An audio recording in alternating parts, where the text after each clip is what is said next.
ఈరోజు ఇక్కడ కాముని చెరువు మూసాపేట ఏరియాలో ఇక్కడికి హైడ్రా బృందమును అట్లానే హెచ్ఎండి అధికారులు ఇంకా ఇతర అధికారులు అందరూ కూడా ఇక్కడ స్థానిక రిక్వెస్ట్ల మీద ఈ చెరువు ఎంక్రోచ్ అవుతుందనేటువంటి ఒక కంప్లైంట్ మీద మేము ఇక్కడికి రావడం జరిగింది.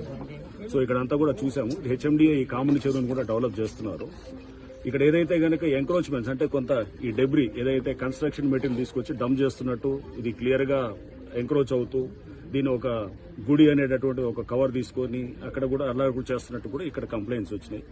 సో ఇక్కడ స్థానికులు కూడా చెప్పాం, గతంలో అంటే ఇంతకుముందు ఆల్రెడీ కట్టినటువంటి ఇల్లులు ఏవైనా ఉన్నా వాటిల్ని ఎటువంటి పరిస్థితుల్లో హైడ్రా టచ్ చేయదు. కానీ ఇక మీద అంటే హైడ్రా ఫామ్ అయింది జూలైలో, ఆ తర్వాత గనక ఏమైనా స్ట్రక్చర్స్ వస్తుంటే గనక వాటిల్ని ఖచ్చితంగా వాటిల్ని డిమాలిష్ చేయడం జరుగుతుంది. చెరువు ఎఫ్టీఎల్లోకి వచ్చి కడుతున్నటువంటివి కానీ ఇప్పుడు ఏదైతే గనక ఆల్రెడీ పర్మిషన్ లేకుండా ఉన్న వాటి గతంలో పర్మిషన్ తీసుకుని ఏమన్నా పాత డేట్స్ తోటి కడుతుంటే గనక ఓకే, దట్ ఈస్ యాక్సెప్టెడ్. కానీ బట్ ఇప్పుడు పర్మిషన్ లేకుండా వచ్చేటువంటి ఇక్కడ పర్మిషన్స్ కూడా ఇక మీద అంటే హైడ్రా ఫార్మేషన్ తర్వాత వచ్చే పర్మిషన్స్ కూడా అది ఇస్తే కూడా దాని మీద కూడా మేము చెక్ చేస్తాం.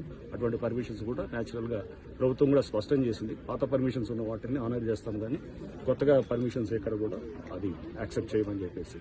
సో ప్రభుత్వ పాలసీకి అనుగుణంగా ఈ చెరువులను కాపాడే దీంట్లో మేము డెఫినెట్ గా ఎఫ్టీఎల్ అట్లానే ఎంక్రోచ్మెంట్స్ కాపాడే దిశగా హైడ్రా పనిచేస్తుంది. అండ్ దీంట్లో ముఖ్యంగా ఈ ఎవరైతే పేదవాళ్ళు ఉన్నారో లేకపోతే చిన్నవాళ్ళందరూ కూడా ఆక్యుపై చేస్తున్నారో వాళ్ళు ఎటువంటి పరిస్థితుల్లో డిస్టర్బ్ చేయడం కూడా వాళ్ళకి చెప్పడం జరిగింది. సో దీంట్లో ఎవడన్నా వచ్చి రేపు తప్పుడు ప్రచారం చేసి మీ ఇల్లులంతా కూడా కూలుస్తారంటే దయచేసి నమ్మొద్దని కూడా నేను చెప్తున్నాను. ఆల్రెడీ మీరు ఎప్పుడో కట్టుకునే ఇల్లులు అవి అనాథరైజ్ అయినా ఆథరైజ్ అయినా పర్మిషన్ ఉన్నా పర్మిషన్ లేకున్నా కానీ వాటిని కూలగొట్టదన్నమాట. గతంలో కేసులు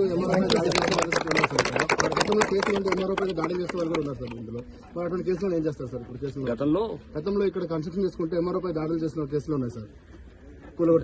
కేసులు బట్టి వాళ్ళు పోతారు. అప్పుడు కేసులు ఉంటే ఆ కేసులు ఎప్పుడు వాళ్ళ మీద కేసులు పెట్టుకుంటారు సార్. లేకపోతే ఆ కేసులు బట్టి ఉంటుంది. గతంలో చేసిన దానికి అప్పుడు గతంలో ఏదైతే కేసు పెట్టారో అది చట్టపరంగా యాక్షన్ ఉంటుంది.